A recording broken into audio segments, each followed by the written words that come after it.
actually am going to stick with quarterbacks here just for a moment. And we're going to talk what's maybe a little gross for some people, but you put this one on here. And Dak Prescott versus Brock Purdy is arguably the most interesting one on this list, frankly, that I want to discuss. Because in Dynasty, especially in Superflex, I know that we all get caught up in obviously quarterback is king, but you want to have the elite guys, right? You want to have the top of the heap, but there is something to be said for getting depth at the quarterback position or reliability at the quarterback position. And I think one of these guys presents some sort of reliability, and the other one is kind of a big question mark. But frankly, I'm not sure which you think is which. I have a very clear idea of which of these guys is the stable one and which of them seems to be more of a question mark. But before I say that, I do want to throw it to you. And before I even throw it to you, I do want to say hello to Albert, who just joined us in the chat. Hello to you, Albert. Thanks for joining us. Feel free to hit us up with any questions that you might have in the chat, by the way, Albert. But Dustin, which of these guys, A, would you rather have, and B, presents the more stable option for you? Ooh, such a loaded question. Both of them. So just for reference for people listening, Dak is currently going off the board as QB 14 and Brock Purdy at QB 15, 37th and 44th off the board respectively. So you're looking at early 4th round picks. Which would I rather have? God, that's such a tough question. I mean, this one really is tough, and that's why I put it on there. I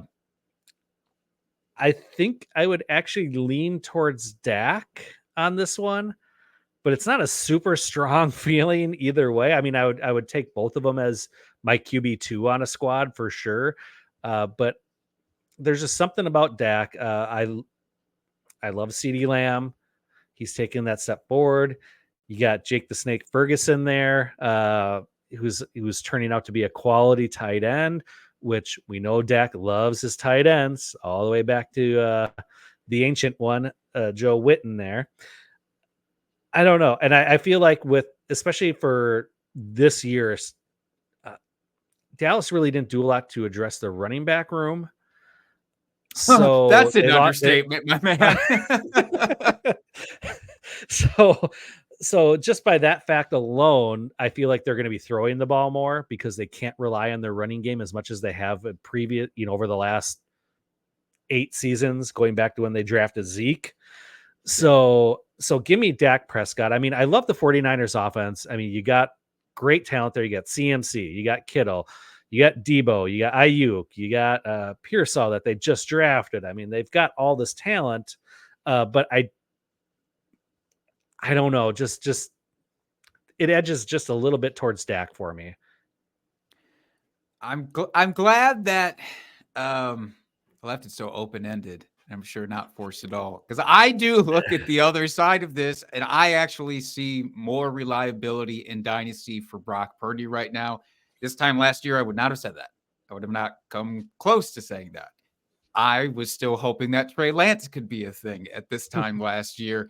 Now Trey Lance is backing up Dak Prescott. I think Dak Prescott at 30 years old has those same tinges at this stage of like a really respectable high-end Jay Cutler type of like, I don't think Dak Prescott is the solution for Dallas. You can ask almost any Dallas fan about that. You can ask almost any Philadelphia fan. I think, honestly, the only thing they agree on is probably that Dak Prescott is not the future of this franchise.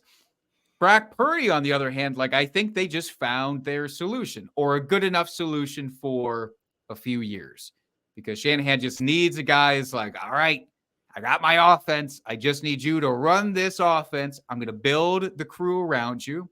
And we saw them continue to do that in this year's draft, adding Ricky Pearsall, adding some of these guys later on. So they're already planning for that phase of like, all right, we can't keep Debo and George and Brandon Ayuk around together forever, but they already have the future laid out around him, around Brock Purdy. He was an incredibly efficient guy last year. I don't know that that's Brock Purdy's talent. It's probably just, a lot to do with the Shanahan offense, but I will take the stability of Purdy plus Shanahan, which I think is going to be a thing for at least a few years. Brock Purdy's younger. Dak Prescott. If Dak Prescott never had his injury, that kind of zapped him of a lot of his rushing upside, I'd probably have a different version of this answer. But for me, it is Brock Purdy right now. Yeah, the only thing that gives me pause with Brock Purdy is you have the best running back in the league, and yes, he's starting to get up there in age, but they do have CMC, and they have a very, very, very good defense. So I feel like their defense will be able to shut down opposing offenses. And then your offense isn't forced to have to throw the ball or make big plays because you're already playing from a position of a favorite where you're winning, and you can run the ball and kind of just chew that clock up. So that's the one thing from a fantasy perspective that, just like I said, gives me a little bit of a pause with Brock Purdy. Yeah, Dak will throw it more. And if we're talking about redraft this year, I will take Dak Prescott because he's just going to have to throw it, 800 times this year. So I'm completely fine with that. But yeah, for Dynasty, I'll switch it out with Brock Purdy.